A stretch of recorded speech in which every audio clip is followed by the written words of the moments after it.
بیٹھے ہیں۔ پیارو، اصل زندگی اور اصل حیات اگر کہیں کی ہے تو وہ آخرت کی حیات ہے، آخرت کی زندگی ہے۔ ایک بندہ اگر حقیقتاً یہ سوچ لے کہ مجھے دنیا کی زندگی کو نہیں سنوارنا بلکہ آخرت کی زندگی کو سنوارنا ہے، تو پیارو اس کا ہر آنے والا دن سدھرتا جائے گا، ہر آنے والا دن سنورتا جائے گا۔ جب تک دنیا کی محبتوں کو اپنے سینے میں سمیٹ کر رکھیں گے، دنیا کی جاہو جلال کو اپنے سینے میں سمیٹ کر رکھیں گے، اس دن تک رب کعبہ اور مصطفیٰ کی محبت کو سینے میں نہیں بسایا جا سکتا جس طرح بسانے کا حق ہے۔ پیارو، حق تو یہ ہے کہ جب ایک بندہ مومن کے سامنے اللہ اور اس کے رسول کی باتیں آئیں، اللہ اور اس کے رسول کا ذکر آئے، تو کبھی بھی اس کا دل چین سے نہ بیٹھے بلکہ اللہ اور اس کے رسول کی باتیں سننے کے لیے بے چین ہو جانا چاہیے، بے قرار ہونا چاہیے۔ کیوں؟ کیونکہ ہمارے ایمان کی غذا ہی یہ چیزیں ہیں۔ جب ہم اپنے ایمان کو غذا نہیں دیں گے تو پھر ایمان کو مضبوط کیسے کریں گے؟ اللہ اور اس کے رسول کے ذکر ہی سے ہی تو ایمان کو مضبوط کریں گے۔ اللہ تبارک و تعالیٰ کا ذکر کریں گے، مسجدوں میں جا کر کے نمازیں پڑھیں گے، ذکر اللہ کریں گے جہاں موقع ملے گا، ذکر مصطفیٰ کریں گے جہاں موقع ملے گا۔ جب ہم ذکر خدا، ذکر مصطفیٰ سے اپنی زبانوں کو تر رکھیں گے، انشاءاللہ تعالی ہمارے ایمان میں مضبوطی پیدا ہوگی۔ آؤ اپنے ذہن کو تھوڑا قریب رکھنا، میں تھوڑا سمجھانے کے طور پر آگے بڑھوں اور اپنی بات کو آگے لے کر کے چلوں۔ جب ایک بندہ اپنی زبان کو ذکر خدا اور ذکر مصطفیٰ میں تر رکھتا ہے تو اللہ تعالیٰ ایسے لوگوں کی زبان پر کمالات پیدا فرماتا ہے، بے حساب کمالات پیدا فرماتا ہے۔ کیسے کمالات؟ کیسے کمالات؟ کیسی بلندیاں پیدا فرماتا ہے؟ آؤ تاریخ کے حوالے ہے، تاریخ کے حوالے میں آپ کو لے کر کے چلوں اور تاریخ اس دروازے سے داخل کروں کہ جس دروازے سے آپ جب داخل ہوں گے ان باتوں اور ان کلمات کو سننے کے بعد میں آپ سوچنے پر مجبور ہوں گے، اگر ایک بندہ مومن کا ایمان مضبوط ہو تو وہ کیا کچھ نہیں کر سکتا، وہ شرط یہ ہے کہ ایمان مضبوط ہو۔ اگر آج ہمارا ایمان چٹان کی طرح مضبوط ہو گیا، اگر آج ہم نے اپنے ایمان میں مضبوطی پیدا کر لی تو پیارو ہمارے انہی ہاتھوں سے رب کعبہ وہ چیزیں کر کے دکھا دیتا ہے جو ہم نے کبھی اپنے دماغوں میں سوچی بھی نہ ہو۔ آؤ ایمان کی حلاوت کیا ہوتی ہے، ایمان کی چاشنی کیا ہوتی ہے، ایمان کی رنگت کیا ہوتی ہے۔ ایمان ایک انسان کو کن منازل پر پہنچا دیتا ہے۔ اگر ایمان مضبوط ہو تو ایک انسان کی زبان، اس کے ہاتھوں میں رب کعبہ کن کمالات کو پیدا فرما دیتا ہے۔ تھوڑے اذہان کو قریب کریں۔ ایک یہودی کے دور کی بات ہے، بہت بڑا بادشاہ، اپنے وقت کا بہت بڑا بادشاہ ہے۔ اللہ مسلمانوں، تھوڑے سے اس کے دور میں مسلمان ہیں مگر یہ مسلمان تھے بڑے جذباتی، تھے بڑے ایمان والے۔ ان کا ایمان تھوڑا سا دبدبا، ان کا ایمان جو تھا کمزور نہیں تھا، جس کو ہم عام بھاشا میں بولتے تھے پلپلا، ان کا ایمان پلپلا نہیں تھا، تھوڑے ضرور تھے مگر ایمان مضبوط تھا۔ انہی میں سے چند بزرگ، انہی میں سے چند لوگ، گنے چنے لوگ جن کی تعداد 4 یا 5 رہی ہوگی، اسلام کی تبلیغ کرنے کے لیے نکلے کہ چلو اسلام کو پھیلائیں، لوگوں کو سمجھائیں گے اسلام کیا ہے، لوگوں کو بتائیں گے کہ اسلام کس بات کی تبلیغ کرتا ہے، لوگوں کو بتائیں گے کہ اسلام کس بات کی دعوت دیتا ہے، لوگوں کو بتائیں گے کہ اسلام کیا درس دیتا ہے۔ یہ 4 یا 5 لوگوں کی تعداد گھر سے نکلی ہے، اپنی کمر کو باندھ کر نکلی۔ اب ان کی شان یہ تھی کہ جہاں پر نمازوں کا وقت ہوتا نمازیں ادا کرتے، جہاں پر موقع ملتا ذکر خدا کرتے، جہاں موقع ملتا ذکر مصطفیٰ کرتے۔ اللہ حالات یہ بن گئے کہ گلی میں گزرتے ذکر خدا کرتے گزرتے، دریاؤں کے کنارے سے جاتے ذکر خدا کرتے جاتے، صحراؤں سے گزرتے ذکر خدا کرتے جاتے، جنگلات سے گزرتے تو ذکر خدا کرتے جاتے۔ آؤ پیارو بتاؤ ان کی تاریخ کیا تھی، ان کی عظمتیں کیا تھیں۔ لوگوں نے جب ان کے کمالات کو دیکھا، ان کی عاجزی کو دیکھا، ان کی بزرگی کو دیکھا تو کتنے یہودی لوگ ان کی عادت کریمانہ کو دیکھ کر کے، ان کے اخلاق طیبہ کو دیکھ کر کے، ان کے عاجزی کو دیکھ کر کے، اسلام سے محبت کو دیکھ کر کے، کتنے یہودی ان کے شہدا فدائی بن چکے تھے، ان سے محبت کرنے والے بن چکے تھے۔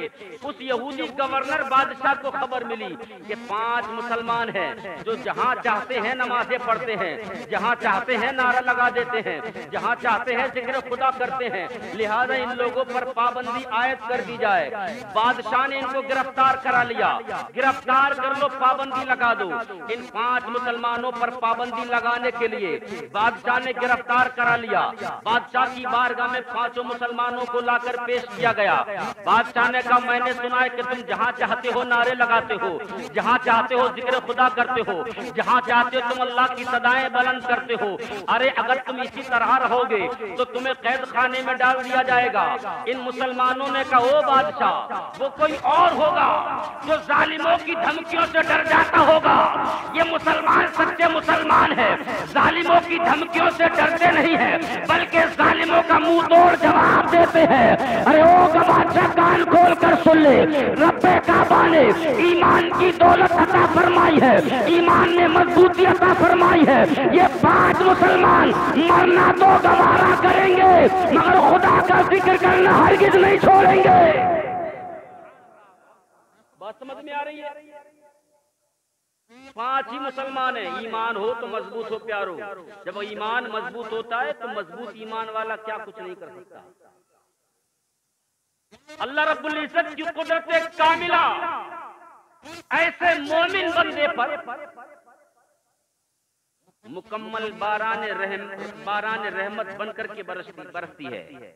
جب ان 5 مسلمانوں نے ببانگ دہل کہا کہ تو ہم کو روک نہیں سکتا، ہم کو قید نہیں کر سکتا، تب بادشاہ نے کہا اگر قید نہیں کر سکتا تو اب دیکھ لو تم بھی، میں کر کیا سکتا ہوں۔ اس یہودی بادشاہ نے قید میں ڈال دیا۔ اب قید میں ڈالا بھی 2-4 دن ہی گزرے تھے کہ اسی یہودی بادشاہ کا، وہ کہتے ہیں اللہ تعالیٰ جس کو رکھے اس کو کون چکھے۔ اللہ تعالیٰ ہی اپنے محبوب بندوں کو اگر مرتبہ عالیہ پر فائز کرنا چاہتا ہو تو کون نیچا کر سکتا ہے؟ کون گرائے گا؟ اللہ ہی جس کو بلند کرنا چاہے اس کو نیچا کون کرے گا؟ کوئی انسان نیچا کر سکتا ہے؟ اگر اللہ کسی کو پیسہ دے رہا ہے اور جو اس سے جلنے والا ہے، حسد میں جو جلتا ہے، تو کیا اس کا حسد اس کو نیچا کر سکتا ہے؟ نہیں، حسد کرنے والا خود تو نیچا ہو سکتا ہے مگر جس کو اللہ بڑھاتا ہو اس کو کوئی نیچا نہیں کر سکتا، اور حسد کرنے والا تو خود ہی جلتا رہتا ہے۔ اللہ جس کو بلند کرے۔ قید خانے میں ڈالا، 4-5 ہی دن گزرے۔ اسی یہودی بادشاہ کا ایک بہت بڑا جہاز اسی کا خزانہ لے کر، اسی کا مال لے کر کے دوسرے ملک سے آ رہا تھا۔ کنارے پر آنے والا ہی تھا، سمندر کے کنارے پر آنے والا تھا کہ دلدل میں آ کر کے اس کا جہاز پھنس جاتا۔ توجہ درکار، جب جہاز پھنسا اس یہودی بادشاہ کو فکر ہوئی، اور جب فکر ہوئی تو اپنے وزیر کا مطالبہ کیا۔ وزیر نے بارگاہ میں حاضری دی، جی آقا۔ تو بادشاہ نے کہا وزیر میرا جہاز فلاں ملک سے مال لے کر آ رہا تھا، دلدل میں پھنس چکا ہے، کوئی مشورہ دو کہ جہاز کو دلدل سے نکالا کیسے جائے۔ تو آؤ اس وزیر کی بات بتاؤں۔ وزیر نے کہا بادشاہ اگر تم اپنے جہاز کو دلدل سے نکالنا چاہتے ہو تو جو آپ کے قید خانے میں 5 مسلمانوں ان کو قید سے باہر نکال دو۔ ارے بول کر بتاؤ سبحان اللہ۔ ویسے لکشمی پور والے اتنی خاموشی کے ساتھ سنتے نہیں ہیں، جذبے کے ساتھ سنتے ہیں، میں نے زیادہ تر یہ سنا ہے نا۔ تھوڑا محبت سے بول کر بتائیں سبحان اللہ۔ وزیر نے کہا بادشاہ اگر جہاز نکالنا چاہتے ہو تو جو مسلمان قید خانے میں پڑے ان کو قید سے نکالو۔ کیا مطلب؟ کا مطلب یہ ہے کہ جب وہ قید سے نکلیں گے تو انہی کے سہارے سے جہاز کو نکالا جا سکتا ہے۔ اچھا ٹھیک، وزیر چلا گیا۔ اب بادشاہ نے اپنی عقل کا استعمال کیا، اپنے 100 سپاہیوں کو، کتنے 100 سپاہیوں کو بھیجا کہ جاؤ دلدل میں جہاز پھنسا ہوا، طاقت لگاؤ، مکمل طاقت جھونک دو اور جہاز کو دلدل سے باہر نکالو۔ 100 سپاہی چلے گئے، جہاز پر اپنے ہاتھوں کو لگائے، ایڑی چوٹی کا زور لگا دیا مگر جہاز کو ٹس سے مت نہ کر سکے۔ واپس آ گئے گھر، بادشاہ کے محل میں پہنچے، حضور وہ تو جہاز نکلا ہی نہیں۔ اچھا، دوسرا دن آتا ہے، پھر سے وزیر سے پوچھا بادشاہ نے، ارے وزیر بتاتے کیوں نہیں، کوئی اچھا مشورہ دو کہ ہم اپنے جہاز کو دلدل سے کیسے نکالیں۔ پھر سے وزیر نے وہی بات دوہرائی، بادشاہ ارے جو قید خانے میں مسلمان ہیں ان کو نکالو۔ تب بادشاہ نے پوچھا وزیر سمجھ میں نہیں آتا، آخر تم بار بار مسلمانوں کو نکالنے کی بات کیوں کرتے ہو؟ قید خانے سے مسلمانوں کو کیوں نکالا جائے؟ تب وزیر نے کہا تھا بادشاہ ارے ذرا ان مسلمانوں کو نکال کر دیکھو تو صحیح، ان مسلمانوں کے اندر وہ طاقت و پاور ہے، اگر یہ اپنا ہاتھ لگائیں گے جہاز سے تو جہاز دلدل سے باہر آ جائے گا۔ بادشاہ نے کہا ارے وزیر بڑے نادان ہو، میں نے اپنے 100 سپاہیوں کو بھیج کر کے اپنے جہاز کو نکالنے کی مکمل کوششیں کر لی، مگر میرا جہاز دلدل سے باہر نہ نکال سکا۔ تب وزیر نے کہا تھا ارے بادشاہ تم عقل کا استعمال کرتے ہو، یہاں پر عقل کا استعمال نہ کرو بلکہ یہاں پر محبت مصطفیٰ کی بات ہے۔ نعرہ تکبیر، نعرہ رسالت، مسلک اعلی حضرت، عشق محبت، عشق محبت، نعرہ تکبیر، نعرہ رسالت۔ سنیے اے بادشاہ، یہاں عقل سے کام نہیں چلے گا، یہاں تو محبتوں کی بات ہے۔ وہ جو غلام ہے نا وہ تمہارے پیروکار نہیں ہے، وہ اس نبی کے پیروکار ہیں جو نبی آسمان پر چمکنے والے چاند کی طرف اشارہ فرماتا ہے تو چاند کے سینے کو چاک کر دیتا ہے۔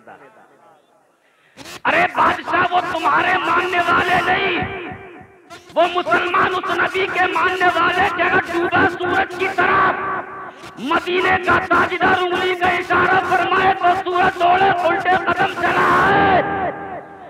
ارے بادشاہ وہ تمہارے پیروکار نہیں، اس نبی کے ماننے والے کے درختوں کی طرف اشارہ فرما دے تو درخت بھی اپنی جڑوں کو کھاڑ کر مصطفیٰ کی بارگاہ میں حاضری دینے چلا ہے۔